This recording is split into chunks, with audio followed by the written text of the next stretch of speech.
नमस्कार, मी सरस्वती आपले सर्वांचं स्वागत करते सरस्वती किचनमध्ये.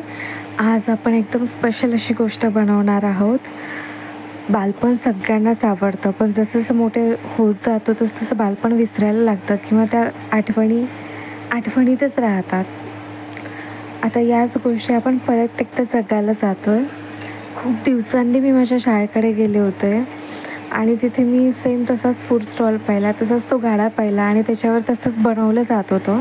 मस्तपैकी छान त्या काकांनी वाटाणे घेतले होते, ते एका पेपरमध्ये घेतले. त्यानंतर त्याच्यावर मसाला टाकला आणि मसाला टाकल्याच्यानंतर ते छान घळवून मुलांच्या हातात दिला आणि मुलं इतकी खुश झाली होती जशी मी लहानपणी व्हायचे. ते एक वेगळाच आनंद होता की म्हणजे ते ₹1मध्ये मिळायचं झाड आम्हाला, पण ते एवढं स्पेशल वाटायचं की घरात तसं बनलंच नाही द्यायचं. मग त्यावरून कळायचं की अरे यात मसाले कोणते घातले जातात, की घरात किती ट्राय केले आईने तरी ते तसा टेस्ट नाही द्यायचा, तसं बनायचंच नाही. एक वेगळीच टेस्ट राहायची त्याच्यामध्ये. म्हणून मग मी पण काकांना विचारलं की काका तुम्ही नेमकं काय घालता? आता मी मोठी झाली आणि आता मला माझ्या मुलाला हे खाऊ घालायचं आहे.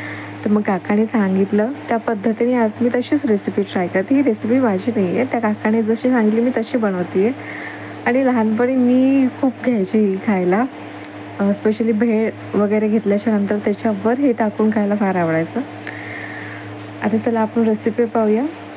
आज मी इथे कढाई घेतलेली आहे. कढाईत भरपूर थोडंसं तेल घातलेलं आहे, थोडं म्हणजेच भरपूर तेल घालायचं. त्यात वाटाणे टाकायचं आणि त्याला छानपैकी फ्राय करायचं, एकदम कडक करायचं.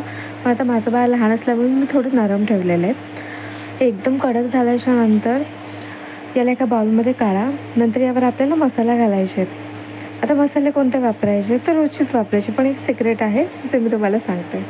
आता इथे मी थोडेसे लाल मिरचीचं पावडर घेतलेलं आहे. त्यानंतर इथे मी थोडंसं मीठ टाकलं. हे सेंधा नमक आहे. नॉर्मल मीठ वापरू नका, काळं मीठ टाकलं तर खूपच अतिउत्तम. माझ्याकडे नव्हतं म्हणून मी साधं सेंधा नमक टाकलं आहे. नंतर यामध्ये भाजलेले जिरेची पावडर घालायची. त्यानंतर आता सगळ्यात स्पेशल इन्ग्रेडियंट तो आहे काळा मसाला.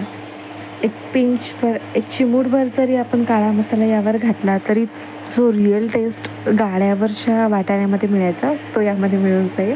तुम्ही नक्की ट्राय करून बघा. मला पण जेव्हा मी हे केलं मला विश्वास बसत नव्हता, पण खरंच एक वेगळी चव येते त्याने. नंतर मी यात एक थोडासा चिमूटभर चाट मसाला घातलेला आहे, एक पाव चमचाभर. नंतर याला छान आपल्याला असं व्यवस्थित टॉस करून घ्यायचं, घोळवून घ्यायचं, कारण हे चमच्याने मिक्स करायला ती मजा नाही आहे. तुम्ही पाहू शकता एकदम मस्त असे वाटाणे तयार झालेले आहेत. तुम्ही नक्की ट्राय करा. रेसिपी आवडली असेल तर लाईक करा, शेअर करा, सबस्क्राईब करा आणि कॉमेंट करून सांगा तुम्हाला आणखी कोणत्या रेसिपीज पाहायला आवडतील.